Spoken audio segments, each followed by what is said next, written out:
Hello everyone and welcome to Multifamily Monday. My name is Jesse Grin. I'm the Vice President of Multifamily and Investments at Avis & Young. And today we're in the Avis & Young offices with a very special guest, Brian Bonnenfant. Thank you for coming today.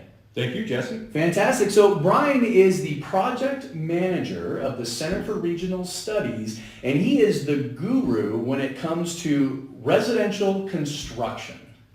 In fact, you put together a report, which is the residential activity report, that really is kind of my Bible when it comes to looking at, there we go, new multifamily projects in the marketplace. And that's what we're going to talk about today. And really the crux of this conversation is going to be about development in this market and a lot of people's concerns that we might be overdeveloping for the market. But Brian, before we get started on that, I'd love to hear a little bit more about you and what you do at the Center for Regional Studies. Sure. So we started out just gathering all economic development data into a geographic information system database, which allows us to map. So we build in all these layers of demographics, employment, and firms, rooftop real estate, land uses, transportation networks, enrollment data. It's unlimited what you can bring in that box, and then that once you get it in there and maintain it, we can do some really good analyses and mapping of anything in all economic development, and then we can go as far as feasibility studies, fiscal economic impacts of industries, or just tracking whatever. So you pretty much run the whole gamut of looking at kind of the economic lifeline of really northern Nevada. Correct. Now, when it comes to your clientele, what's interesting is a lot of people might think you're just private sector, but you're not.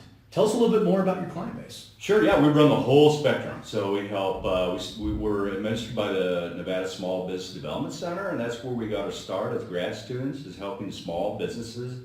And then from there, when we started this program, we were running gaming boat analyses with the demographics for gaming consultants here in town for Missouri, Mississippi River, when those kicked in the 90s. So we started with that, and then the banks found out about us and did a lot of Community Reinvestment Act reporting to those demographics. And then we just turned into a weather vane of whoever needed assistance with data or mapping would come to us. Hey, we need daytime pop.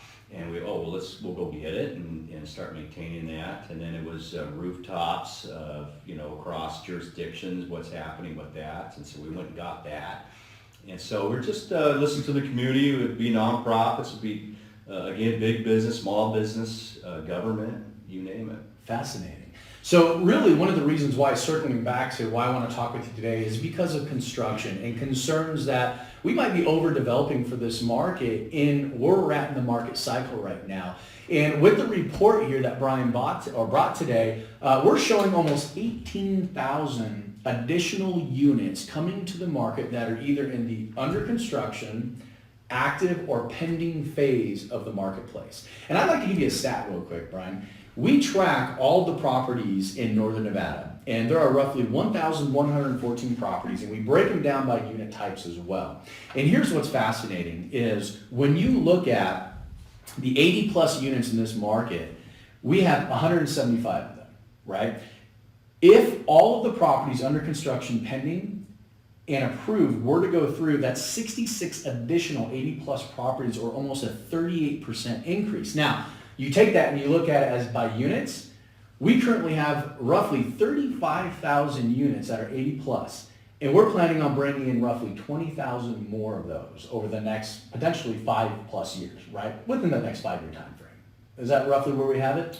No, I think the pending is always a mixed bag. Yeah. Those are kind of a 50-50 chance going forward. So with the pending, you could probably knock some units off of that and drag that out to 5 to 10 years. That's a good point then, because really when you look at that, that's almost a 65% increase in unit inventory alone in Class A 80 plus units in this market. Are you concerned we're overbuilding for this market? Well, how ironic it is to now we're all switched from, oh my God, the sky's falling, we need all these units, to now we're being overbuilt. I have to laugh. Yeah. Yes, there's 5,100. We're tracking 5,100 multifamily units under construction right now. But all of this is in the face of demand. Mm-hmm. So what we track and look at, of course, is employment, new jobs. through about August of this year, we're 12,000 new jobs over last year, or 6% higher. That's the highest clip of new job growth in history in our area. So we're still seeing that ramp up of employment. And then even if you look at the population growth, where last year was the highest growth rate since the recession. And so those indicators or variables of new jobs and new pop are still on the ramp up. And so, these 5,100 units, is a lot of it's catch up. Yeah. The other major point is the new single family construction has been flat for the last 4 years. It's not on the increase. It's been, if you summarize the annual construction and added tax rolls, it's about 1,750 every year for the last 4 years. So we haven't really seen the inventory of new single family come in there, so that's getting replaced by the multifamily. Which I think a lot of it is due to demographics and the changing demographics in the marketplace, which is very interesting. Absolutely.